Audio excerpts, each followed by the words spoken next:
Hello everyone. आज का topic है प्रशासनिक परिवर्तन। ये बीए पार्ट थर्ड ईयर के मॉडर्न इंडियन हिस्ट्री आधुनिक भारत का इतिहास पेपर से है।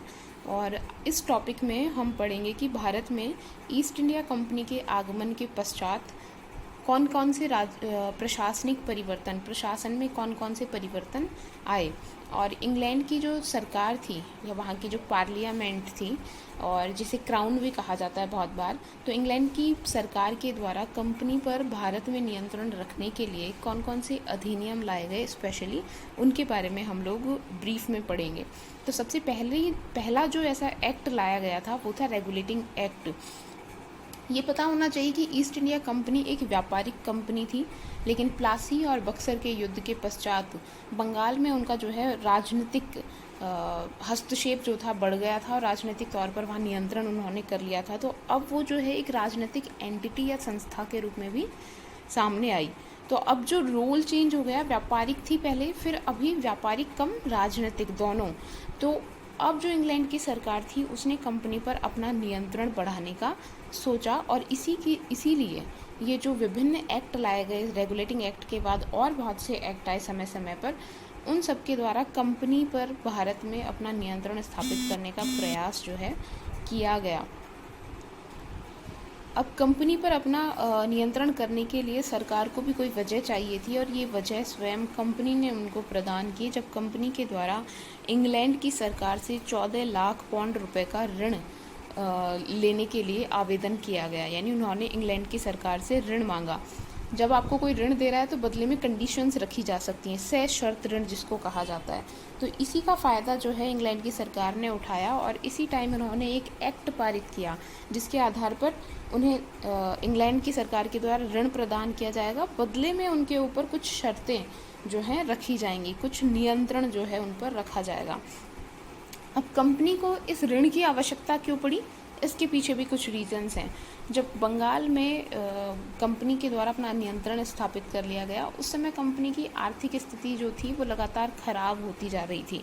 और उसके पीछे जो रीजंस हैं उसमें पहला है कि भारत में कंपनी ने उस समय लगातार कई युद्ध किए, और इन युद्धों में जो है अत्यधिक खर्च आया, और इस खर्च की पूर्ति करने के लिए भी जो आय उनको हो रही थी वो पर्याप्त नहीं थी। जैसे इन्होंने आंग्ल कर्नाटक युद्ध हुए, फिर बंगाल में युद्ध होना शुरू हो गए, तो बहुत से युद्धों में इन्होंने इस समय पार्ट लिया था, और इसकी वजह से उन पर काफ़ी सारा जो है युद्धों का व्यय उन पर पड़ा। इसके अलावा कंपनी जो थी उसने बंगाल, बिहार और उड़ीसा की दीवानी का अधिकार प्राप्त कर लिया था शाह आलम द्वितीय के साथ, जो उनके युद्ध संधि हुई बक्सर के युद्ध के बाद, जिसे इलाहाबाद की संधि कहते हैं। तो उस संधि में इन्हें दीवानी का अधिकार तो प्राप्त हो गया था, लेकिन इस दीवानी से कंपनी को जो राजस्व प्राप्त होना चाहिए था, अभी उसकी पूरी तरीके से व्यवस्था नहीं हो पाई थी, क्योंकि अभी भी ये जो दीवानी का कार्य है कंपनी के अधिकार में था, लेकिन वास्तविक रूप से ये कार्य, लगान वसूली का कार्य जो है वो भारतीय जो कर्मचारी थे जो पहले से काम कर रहे थे उन्हीं के द्वारा किया जा रहा था, और कंपनी को इस तरीके से पूरा राजस्व जो है वो प्राप्त नहीं हो पा रहा था। देन अगेन कंपनी के जो कर्मचारी थे वो अपने निजी व्यापार में लगे हुए थे।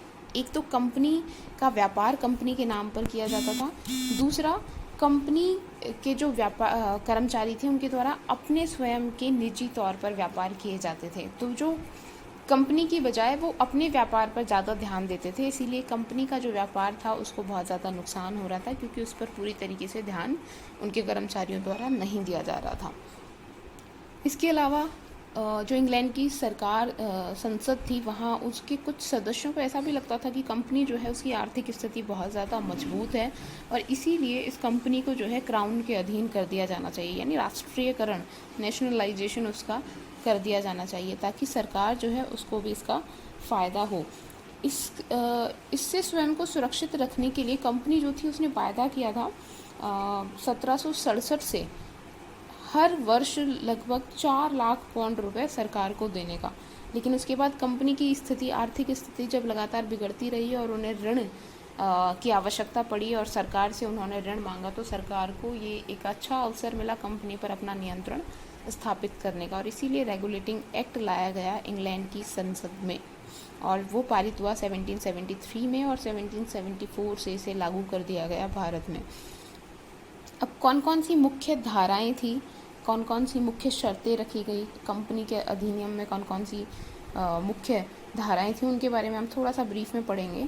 इससे पहले सबसे पहली धारा जो है, इंग्लैंड में कंपनी का जो प्रशासन था, यानी जो लोग इंग्लैंड से कंपनी पर अपना नियंत्रण रखते थे सरकार से पहले, उनको संचालक मंडल कहा जाता था। अब संचालक मंडल क्या होता है, मैंने ऊपर भी लिखा है, ये निदेशक और संचालक मंडल, इसे निदेशक मंडल भी कहते हैं बहुत बार, और इंग्लिश में इसमें कोर्ट ऑफ डायरेक्टर्स कहते हैं। तो कोर्ट ऑफ डायरेक्टर्स जो हैं, इसमें बहुत से निदेशक होते थे, और ये निदेशक जो है कंपनी के जो शेयर होल्डर्स होते हैं, कंपनी के जो शेयर धारक, और या कहें कि उनके हिस्सेदार, कंपनी के जो हिस्सेदार होते हैं, उनके द्वारा चुने जाते हैं। इनका काम जो है कंपनी को प्रबंधित, कंपनी का मैनेजमेंट करना इंग्लैंड में रहते हुए, ठीक है। और ये जो निदेशक और संचालक मंडल है, इनको चुनने के लिए शेयर धारकों की भी योग्यता होती है, और वो थी 500 पौंड रुपए, और उससे ज़्यादा के शेयर जिस व्यक्ति के पास होंगे वही इनके चुनाव में हिस्सा ले सकेगा। अब नेक्स्ट क्या कर दिया, इस अधिनियम रेगुलेटिंग एक्ट में संचालक मंडल में जो वोट देने का अधिकार था, मत देने का अधिकार था, वो 1000 पौंड या उससे ज़्यादा जिनके पास शेयर होंगे उन शेयर होल्डर्स को दे दिया गया। यानी अब निदेशक मंडल के चुनाव में सिर्फ वही लोग अपना हिस्सेदारी ले सकेंगे या वोट कास्ट कर सकेंगे जिनके पास 1000 पौंड या उससे अधिक के शेयर होंगे। दूसरा चेंज जो लाया गया संचालक मंडल या कोर्ट ऑफ डायरेक्टर्स में, वो था कि उनका कार्यकाल 1 वर्ष से बढ़ा करके अब 4 वर्ष कर दिया गया। पहले हर साल जो है इनका चुनाव किया जाता था। और इसके साथ ही एक नई शर्त जोड़ी गई, जैसे हमारे राज्यसभा में होता है कि हर 2 साल पर 1/3 सदस्य जो हैं उनको नया चुना जाएगा, वैसे ही यहाँ कर दिया गया कि हर साल 1/4 सदस्य, यानी उस समय 24 सदस्य हुआ करते थे इसमें निदेशक मंडल में, तो 1/4 यानी 6 सदस्य जो हैं प्रतिवर्ष नए चुने जाएंगे। इसके अलावा एक नया चेंज लाया गया, उसमें ये कर दिया गया कि जिस व्यक्ति के पास 3000, 7000 या 10,000 पौंड के शेयर होंगे, वो क्रमशः 2, 3 और 4 वोट, ये जो लिखा हुआ है, ये 3000 शेयर हुए तो 2 वोट दे सकता है, 7000 हुए तो 3 दे सकता है, और 10,000 हुए तो 4 वोट जो है वो दे सकता है। तो ये जो है कुछ नए चेंजेस लाए गए संचालक मंडल के चुनाव में। नेक्स्ट जो धारा थी वो थी गवर्नर जनरल ऑफ बंगाल, या बंगाल का जो गवर्नर जनरल है उसकी नियुक्ति के संबंध में। इससे पहले जो टाइटल होता था, उपाधि होती थी, वो थी बंगाल का गवर्नर, अब कर दिया बंगाल का गवर्नर जनरल। और जब बेंटिक का चुनाव होता है या बेंटिक आते हैं गवर्नर जनरल बनकर, तो 1833 का जो अधिनियम आया उसके तहत इसको कर दिया भारत का गवर्नर जनरल। तो ये थोड़ा सा ध्यान देने की ज़रूरत है।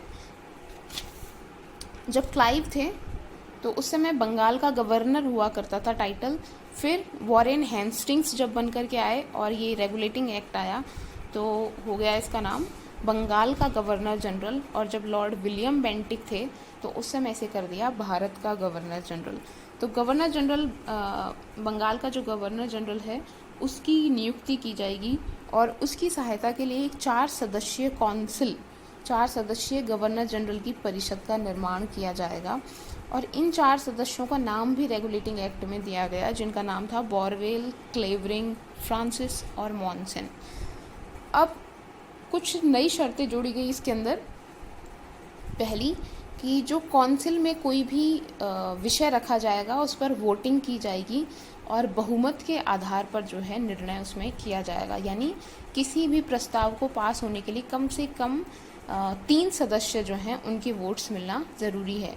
एक गवर्नर जनरल और 4 सदस्य, 5 है टोटल, इनमें से 3 वोट जो है उसको पास होने के लिए प्रस्ताव को पास होने के लिए मिलना ज़रूरी है। इसका मतलब है कि गवर्नर जनरल के पक्ष में यदि 2 व्यक्ति भी होते हैं इन चारों में से, तो किसी भी प्रस्ताव को आसानी से पारित करवाया उसके द्वारा जा सकता है। और इसी वजह से आगे चलकर काफ़ी दिक्कत हुई वॉरेन हेस्टिंग्स को, जब इनमें से जो सदस्य थे वो उसके पक्ष में नहीं रहे, और एक ही सदस्य, 3 सदस्य उसके अपोज में हो गए थे बाद में, और एक सदस्य उसके पक्ष में था। तो बहुत से जो निर्णय हैं या प्रस्ताव हैं वो पारित नहीं करवा पा रहा था। नेक्स्ट जो शर्त रखी गई वो थी बम्बई और मद्रास की जो कंपनी की शाखाएं थी, बंगाल में, मद्रास में और बम्बई में कंपनी के मुख्य कार्यालय या शाखाएं कह सकते हैं, उनकी स्थापना की गई थी। तो बम्बई और मद्रास की कंपनी की जो शाखा थी उनके ऊपर बंगाल का जो गवर्नर जनरल और उसकी काउंसिल थी उसको अधिकार दिए गए। स्पेशली बम्बई और मद्रास के जो विदेश संबंध थे, यानी युद्धों में भाग लेना, संधि करना, अन्य राज्यों के साथ उनके संबंध स्थापित करना जो था, इन सब पर बंगाल की जो कंपनी थी, बंगाल का जो गवर्नर था, गवर्नर जनरल था, उसको जो है अधिकार प्रदान किए गए। लेकिन एक और शर्त जोड़ दी गई यहाँ कि असाधारण परिस्थितियाँ जब भी आएंगी तो असाधारण परिस्थितियों में बम्बई और मद्रास की जो कंपनी की शाखाएं हैं वो अपना निर्णय लेने में स्वतंत्र रहेंगी। और इसकी वजह से भी आगे जा कर के दिक्कतें हुई, क्योंकि यहाँ स्पष्ट नहीं किया गया कि कौन सी असाधारण परिस्थितियाँ होंगी जिनमें बंगाल और मद्रास कंपनी जो है स्वयं अपने स्तर पर निर्णय ले सकती है, और कौन सी ऐसी विशिष्ट परिस्थितियाँ होंगी जब बंगाल में जो गवर्नर जनरल है वो इन पर अपना नियंत्रण स्थापित नहीं कर पाएगा। नेक्स्ट है बंगाल में एक सर्वोच्च न्यायालय की स्थापना। इस सर्वोच्च न्यायालय का जो कार्यक्षेत्र होगा वो बंगाल, बिहार और उड़ीसा में रहने वाले जो यूरोपियन और अंग्रेज लोग होंगे उन पर इसका क्षेत्राधिकार प्रदान किया गया।